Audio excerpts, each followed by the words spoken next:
नमस्कार, मैं आचार्य कुलदीप। आज हम चर्चा करने वाले हैं अन्नप्राशन मुहूर्त से संबंधित। अब ये मुहूर्त क्या होता है? कुछ लोग सोचते होंगे इतने सारे मुहूर्त आप बता देंगे, इतने सारे संस्कार बता देंगे तो व्यक्ति जीवन भर इन्हीं में लगा रहेगा। ऐसा नहीं है। ये वैदिक हैं, वैज्ञानिक हैं, पूर्ण प्रमाणित हैं, शास्त्रोक्त हैं और सनातन धर्म के अनुसार हैं। अन्नप्राशन का मतलब होता है बालक को पहली बार अन्न का सेवन कराना। माँ के दुग्ध के अलावा बालक को जब पहली बार कोई वस्तु दी जाती है तो इसे अन्नप्राशन मुहूर्त कहा जाता है। और कुछ तिथियां बताई गई जिनमें से रिक्ता तिथि, रिक्ता का मतलब चतुर्थी, नौमी और चतुर्दशी, और नंदा तिथियां प्रतिपदा, षष्ठी और एकादशी, अष्टमी, अमावस्या और द्वादशी।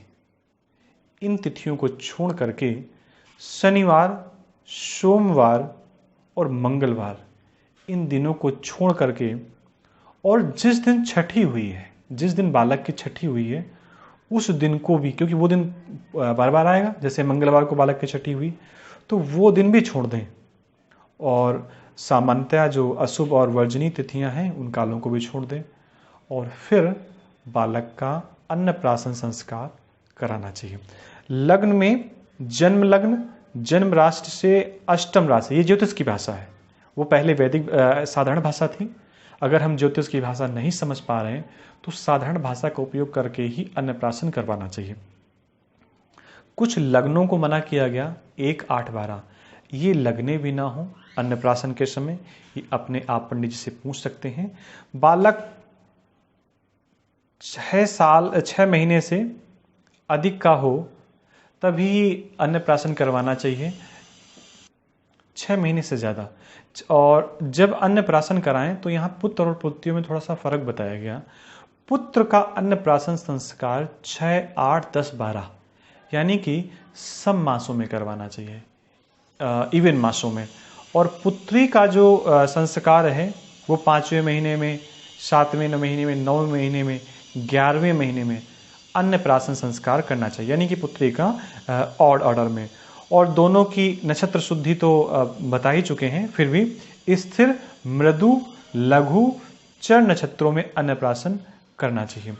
इस संस्कार में जैसे गुरु शुक्र अस्त की बात कही गई, इससे कोई मतलब नहीं पड़ता। और एक विशेष बात है कि जब भी अन्नप्राशन संस्कार कराएं तो समय दोपहर से पहले का हो, यानी कि प्रातः काल अगर होता है तो ये बहुत अच्छा है, क्योंकि कोई भी संस्कार ऐसे समझिए कि लगभग लोग निराहार होकर करते हैं, कोई पूजन निराहार होकर करते हैं। तो अगर ये मध्याह्न से पहले का समय मिल जाता है, सूर्योदय का समय मिल जाता है, तो ये एक विशेष लाभकारी है। अन्नप्राशन का जो संस्कार है वो घर के बूढ़े बुजुर्ग लोग करें तो बहुत अच्छा है। और उस समय चांदी के पात्रों का उपयोग किया जाता है पहले। और ऐसा कहा जाता है कि अन्नप्राशन संस्कार में अगर सबसे पहली बार अगर खीर खिलाई जाए तो एक विशेष है, चांदी की कटोरी में, चांदी के चम्मच से, और फिर उसे सबसे पहले मिष्ठान के रूप में, मीठे के रूप में खीर का सेवन कराया जाए, क्योंकि खीर का एक अपना विशेष महत्व है। और ऐसा अगर किया जाता है अन्नप्राशन संस्कार तो एक बहुत अच्छा संस्कार है, बहुत अच्छा मुहूर्त भी है। बच्चे के जीवन में इसका प्रभाव पड़ता है। और तिथियों का, नक्षत्रों का, वार का तो हमें ध्यान रखना ही है। और कोई किसी प्रकार कोई कन्फ्यूजन है तो आप पूछ सकते हैं, व्हाट्सअप कर सकते हैं, कॉल कर सकते हैं, हमें कमेंट्स भी कर सकते हैं। और तब तक के लिए मिलते हैं किसी नए वीडियो के साथ। तब तक के लिए आप सबको नमस्कार।